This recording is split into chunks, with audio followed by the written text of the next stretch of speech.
I grew up here in the Mississippi Delta. We all lived it with fear that somebody would come abduct us like they did Emmett Till. Every black person always lived it with fear because you never know when they're gonna come abduct you. This is our American story. This isn't Black history, this is history.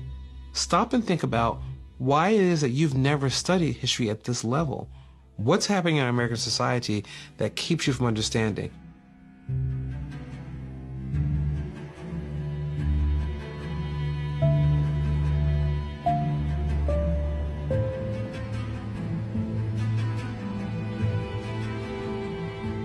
This is cotton capital of the world.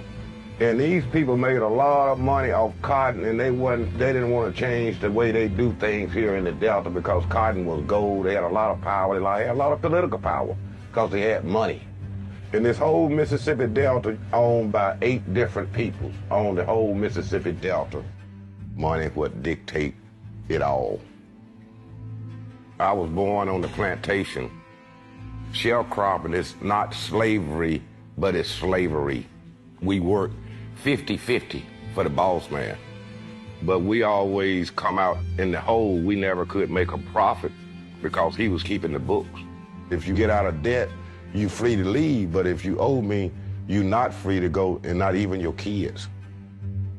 My sisters and brothers, they snuck Chicago. My oldest brother came down and picked my sister up in 1967. And when he leave, he have to leave on Sunday evening like dark to get out the Delta, because if they see you with an Illinois plate going north, they locking you up, buddy.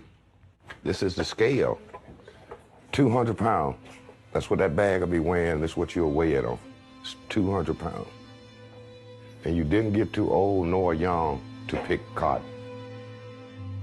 This was the only place you could live if you was a black person, all the way from 1871 up until late 60s, early 70s. It's still the same. This is one of the poorest districts in the United States. It's not, you can't do it because you black. I can't do it because I'm broke. And you got these 8 people on all the land.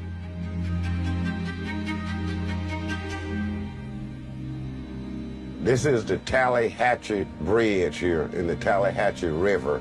This is the river that Emmett Till was thrown into.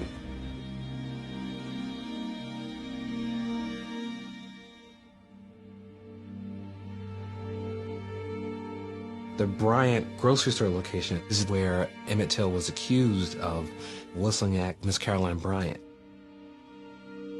She has since come forward and said nothing actually happened. See, that's the way Bryant Grocery looked at right here. And Emmett Till, the 14-year-old black guy, he was sitting right here. And this is the house they abducted him from. This guy right here, Mose Wright, said, "Where you taking my grandson?" But he didn't even report it to the police, because if he'd have reported to the police, he'd have got in trouble. They'd have killed him. They beat him, castrated him. They did him up a job. 14-year-old boy. They was the jury, all white men, and they acquitted Bryant and Mallon for killing Emmett Till. And this how he looked at when they showed his body in Chicago. And Jet magazine took photos of this, and that's how this got to be known all over the world. And this guy that owned Bryant Grocery, his dad was one of the jurors on the case of Emmett Till. He got that ran down building, and he wanted $4 million for it because he really don't want to sell it. He wanted to fall down, be a part of history that's gone. This is ground zero of the civil rights movement right here.